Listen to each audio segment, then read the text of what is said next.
우리에게 고난이 찾아오면 고난의 크기를 먼저 생각하게 됩니다.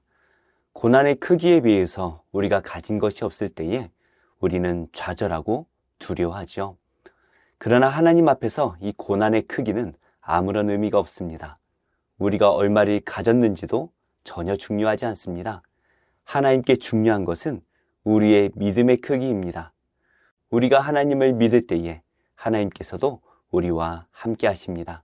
오늘 말씀을 통해서 우리와 함께 하시는 하나님을 믿고 의지하는 귀하고 복된 시간이 되기를 축복합니다. 13절 말씀입니다. 사무엘이 사울에게 이르되 왕이 망령되이 행하였도다. 왕이 왕의 하나님 여호와께서 왕에게 내리신 명령을 지키지 아니하였도다. 그리하였더라면 여호와께서 이스라엘 위에 왕의 나라를 영원히 세우셨을 것이거늘 지금은 왕의 나라가 길지 못할 것이라. 여호와께서 왕에게 명령하신 바를 왕이 지키지 아니하였으므로 여호와께서 그의 마음에 맞는 사람을 구하여 여호와께서 그를 그의 백성의 지도자로 삼으셨느니라 하고, 오늘 말씀에서 첫 번째로 묵상할 것은 우리는 사람이 아니라 하나님의 마음에 맞는 사람이 되어야 한다라는 것입니다. 사울은 블레셋의 많은 군대와 무기를 보았습니다. 그리고 이스라엘 백성들이 흩어지는 것을 보고 두려워했습니다. 당장 눈에 보이는 것이 두려워서 사울은 사무엘을 기다리지 못하고 하나님의 명령을 어기게 되었습니다. 사무엘은 이 사울에게 하나님의 명령에 순종하여 기다려야 했다라고 말하고 있습니다. 만약 그렇게 했다면 여호와께서 이스라엘 대대로 사울의 후손이 왕이 되게 하셨을 것이다 라고 말하고 있죠. 하지만 사울이 순종하지 못하였습니다. 그래서 사울의 통치가 길지 않을 것이다 라고 말씀하고 있습니다. 사울의 행동은 사실 세상의 왕으로서는 최선을 다한 것입니다. 많은 적군이 눈앞에 있습니다. 우리의 군사들이 도망가고 있습니다. 이러한 때에 더 이상 기다릴 수가 없는 노릇이죠. 하지만 사울은 눈에 보이는 것이 아니라 눈에 보이시지 않는 그 하나님을 두려워했어야 됩니다. 그랬더라면 하나님의 말씀을 어기는 이런 행동을 할 수가 없었겠죠. 사울은 사람들이 바라는 최고의 조건을 가졌습니다. 좋은 집안에 좋은 외모를 가졌고 리더십도 있었습니다. 그래서 사울을 보자마자 모든 사람들이 그 마음에 흡족했습니다. 하지만 이 사울은 하나님의 마음에 드는 사람은 아니었습니다. 결국 하나님께서는 하나님의 마음에 맞는 사람을 구하게 되실 것입니다. 이스라엘이라는 나라는 다른 나라와 다르게 하나님의 백성이 사는 그러한 나라이기 때문이죠. 우리도 예수님을 믿고 영접하여 하나님 나라의 백성이 되었습니다. 그래서 우리는 세상이 좋아하는 사람이 아니라 하나님의 마음에 맞는 사람이 되어야 할 것입니다. 그러한 때에 우리 하나님께서는 하나님 나라에서 우리를 귀하게 높여주실 것입니다. 우리 성도님들께서는 하나님의 마음에 맞는 사람으로 살고 계십니까? 우리를 사랑하시는 그 하나님을 매일 묵상할 때에 우리는 하나님의 기쁘신 뜻대로 살게 될 것입니다. 오늘도 하나님의 뜻에 온전히 순종하는 복된 하루가 되시기를 축복합니다. 15절입니다. 사무엘이 일어나 길갈에서 떠나 베냐민 기브아로 올라가니라. 사울이 자기와 함께한 백성의 수를 세어보니 600명 가량이라. 사울과 그의 아들 요나단과 그들과 함께한 백성은 베냐민 게바에 있고 블레셋 사람들은 믹마스에 진쳤더니 노략군들이 세대로 블레셋 사람들의 진영에서 나와서 한 대는 오브라 길을 따라서 수알 땅에 이르렀고 한 대는 베토론 길로 향하였고 한 대는 광야 쪽으로 스보임 골짜기가 내려다 보이는 지역길로 향하였더라. 오늘 말씀을 통해서 두 번째로 묵상할 것은 하나님께서 함께 하시면 내가 가진 것은 전혀 의미가 없다라는 것입니다. 지금 블레셋은 병거만 3만에 마병이 6천, 군대는 셀 수 없이 많이 모였습니다. 그에 반해 이스라엘 군대는 다 도망을 가버렸습니다. 사무엘이 떠나고 사울이 남은 군사를 세어보니 600명 가량만 남아있죠. 이 600명으로 그 많은 블레셋을 상대한다라는 것은 절대로 불가능한 일입니다. 그런데 이 블레셋의 노략군들이 세대로 나누어서 이스라엘 군대를 포위했습니다. 이제 이스라엘에는 소망이 전혀 없어 보입니다. 계속해서 말씀을 읽어볼까요? 19절입니다. 그때 이스라엘 온 땅에 철공이 없었으니 이는 블레셋 사람들이 말하기를 히브리 사람이 칼이나 창을 만들까 두렵다 하였습니다. 온 이스라엘 사람들이 각기 보습이나 삽이나 도끼나 괭이를 벼리려면 블레셋 사람들에게로 내려갔었는데 곧 그들이 괭이나 삽이나 쇠스랑이나 도끼나 쇠채찍이 무딜 때에 그리하였으므로 싸우는 날에 사울과 요나단과 함께한 백성의 손에는 칼이나 창이 없고 오직 사울과 그의 아들 요나단에게만 있었더라. 블레셋 사람들의 부대가 나와서 믹마스 어귀에 이르렀더라. 이스라엘과 블레셋 군대는 숫자에서만 차이 나는 것이 아니었습니다. 무기에 있어서도 큰 차이를 보였는데요. 당시에 이스라엘에는 철을 다룰 수 있는 철공이 없었습니다. 그래서 농기구를 만들거나 수리하려면 블레셋으로 가야 했을 그런 정도였죠. 그러니 지금 이스라엘 군대에 철로 만든 제대로 된 무기가 있을 리가 없습니다. 칼과 창은 오직 사울과 그 아들 요나단에게만 있다라고 말씀하고 있죠. 이제 블레셋의 본대가 이스라엘 진영 바로 앞까지 이르렀습니다. 정말 절망의 순간입니다. 이 전쟁은 도무지 소망이 없어 보입니다. 어쩌면 이미 도망가 버린 사람들이 더 지혜로웠을지도 모르겠습니다. 그러나 우리가 기억해야 할 것이 있습니다. 하나님께서 우리와 함께 하시기만 하면 우리의 연약함이나 상대가 강하다라는 것은 아무 의미가 없다라는 것입니다. 이것을 사울이 알았어야 합니다. 하나님께서 이 전쟁에 함께 하시기만 하면 600명이 아니라 기드온과 같이 300명의 군사로도 모든 블레셋 군사를 무찌를 수가 있습니다. 아니, 기도하는 한 사람만 있더라도 한 민족을 대적할 수가 있습니다. 오늘도 우리는 이 세상 가운데 살고 있기 때문에 세상의 기준으로 모든 것을 바라보게 되죠. 그러나 우리는 하나님께서 함께하고 계신다라는 것을 믿고 의지해야 합니다. 하나님께서 우리와 함께 하실 때에 우리가 가진 것은 전혀 중요하지 않습니다. 우리의 고난의 크기도 전혀 중요하지 않습니다. 하나님께 순종하며 그분을 의지하는 그 믿음이 중요합니다. 오늘 우리 앞에 있는 이 고난의 크기에 두려워하지 마시기 바랍니다. 우리가 가진 것이 없다라는 것 때문에 걱정하지 마시기 바랍니다. 우리가 할 일은 그저 하나님을 바라보며 기도하는 것입니다. 우리가 아니라 하나님께서 대신 싸워주실 것입니다. 기도하겠습니다. 하나님, 우리를 힘들게 하는 이 고난 속에서 우리를 건져주시고 하나님을 바라보고 의지하는 더 큰 믿음을 주옵소서. 북한 땅을 기억해 주셔서 그 땅이 개방되게 하시고 교회가 세워지고 마음껏 하나님을 믿을 수 있는 날이 속히 오게 하옵소서. 북한의 굶주린 영혼을 기억해 주시고 감옥에 갇힌 선교사님들이 속히 풀려나게 하여 주옵소서. 예수님의 이름으로 기도합니다. 아멘. 제48장.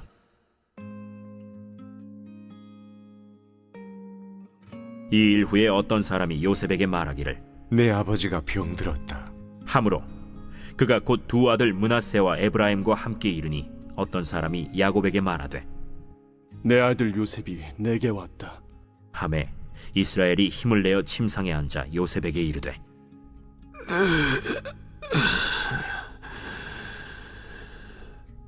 이전에 가나안 땅 루스에서 전능하신 하나님이 내게 나타나서 복을 주시며 내게 이르시되 내가 너로 생육하고 번성하게 하여 내게서 많은 백성이 나게 하고 내가 이 땅을 내 후손에게 주어 영원한 소유가 되게 하리라 하셨느니라.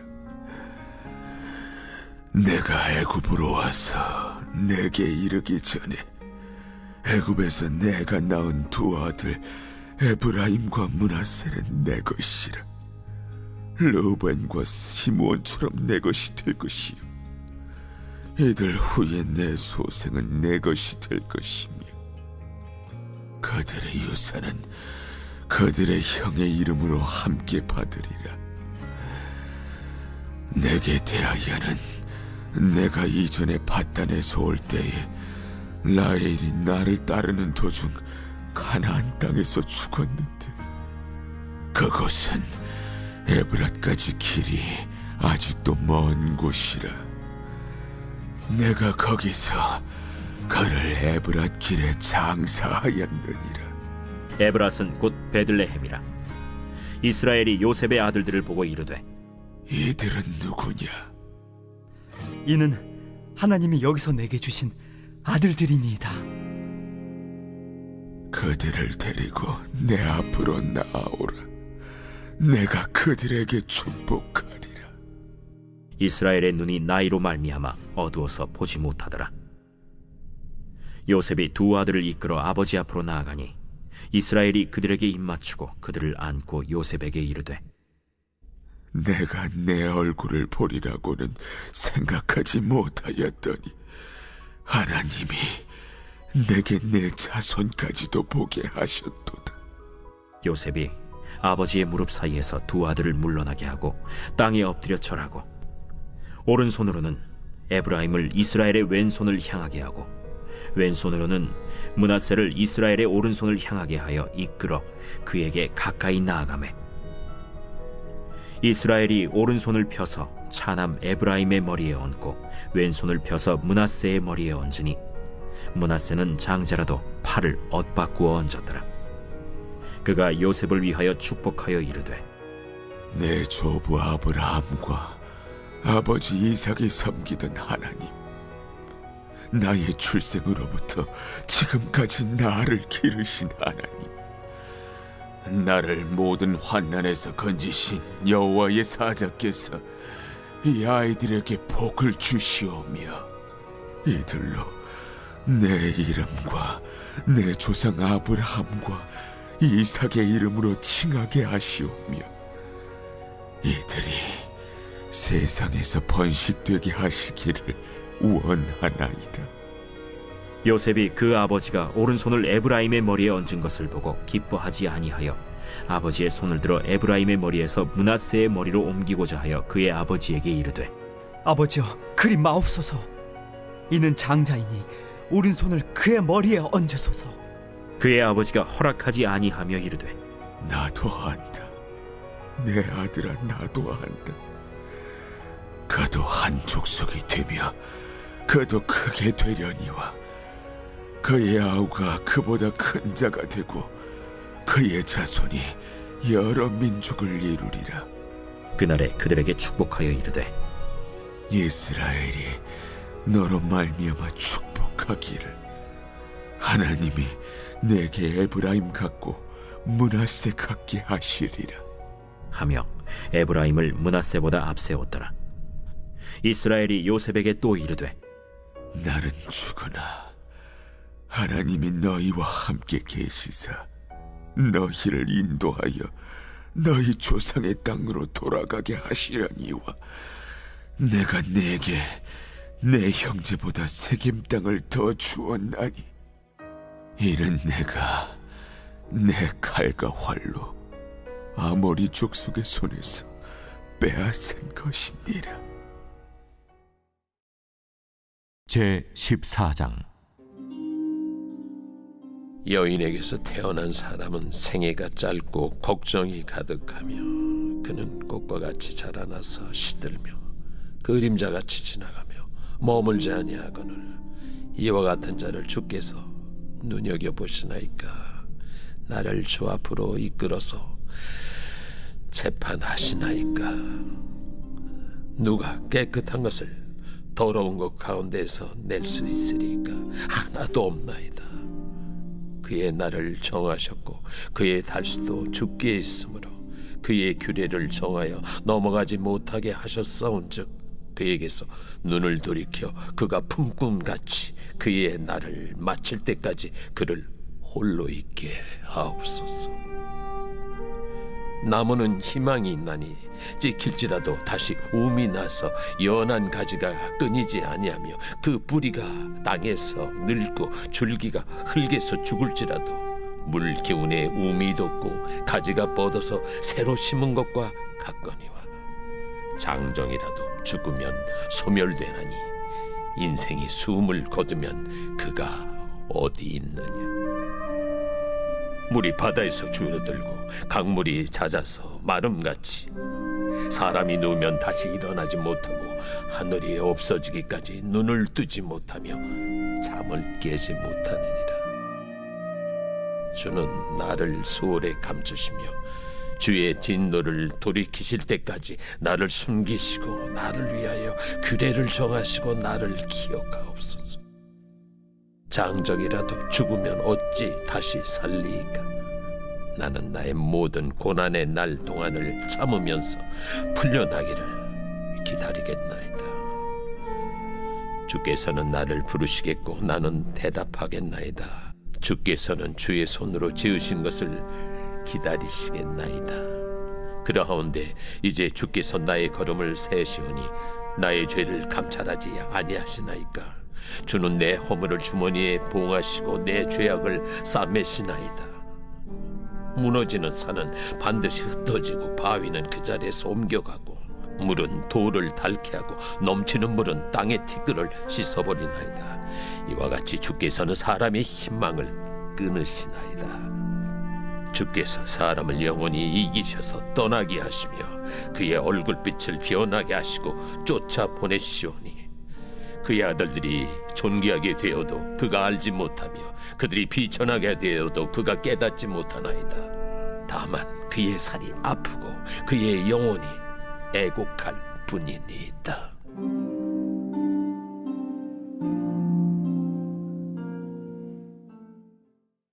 제2장.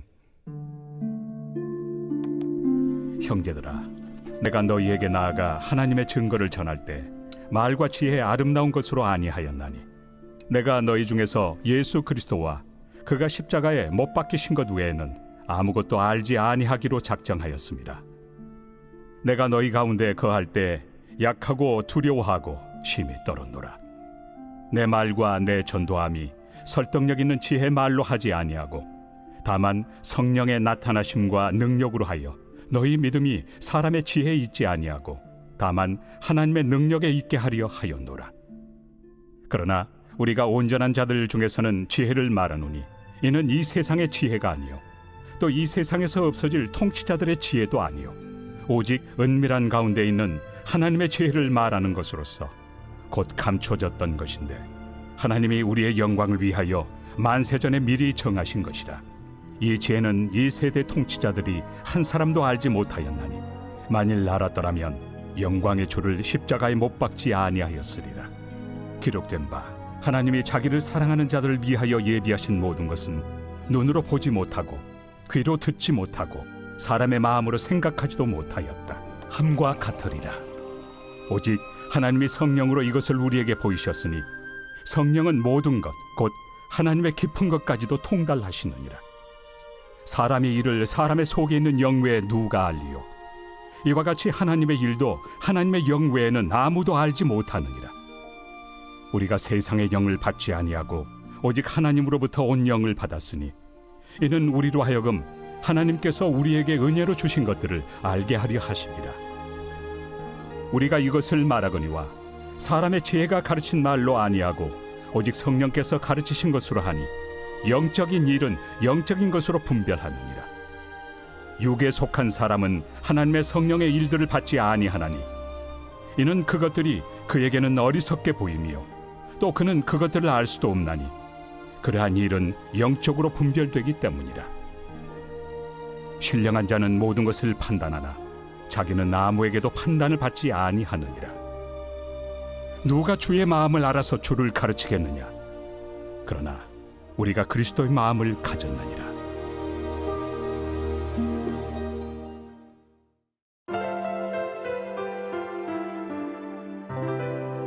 좋은 교회, 좋은 TV.